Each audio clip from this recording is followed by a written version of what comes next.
Dramatic video has emerged of the moment a passenger plane overshot the runway at one of Moscow's main airports, smashing onto a motorway. At least 4 people died as the jet careered off the tarmac at Russia's third busiest hub before crashing through a perimeter fence, breaking apart and catching fire.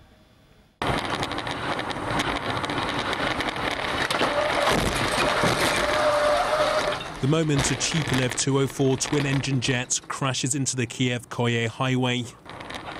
If you look closely, you can see parts from the jet hitting the car in front.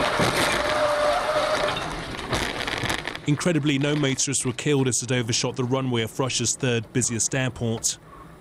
But it's clear these are drivers who were lucky to be alive.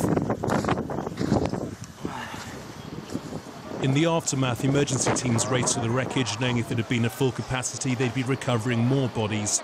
But just 8 crew were on board the plane instead of a possible 210 passengers. It came down heavily, overshot the runway, then broke into 3 pieces and caught fire as it ploughed through a security zone onto the adjacent motorway. It had earlier dropped off Russian tourists at the Pardubice in the Czech Republic. So on its return to Moscow, the Red Wing Airlines flights just had 8 crew members on board. It then skidded off the runway at the city's Vnukovo airport. The operating company had done the usual systems check before the takeoff and said they were functioning normally. It's not known what caused the crash, although officials suggest pilot error may have been its fault.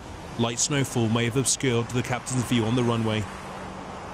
There is a highway near the airport and a security area between the highway and the airport.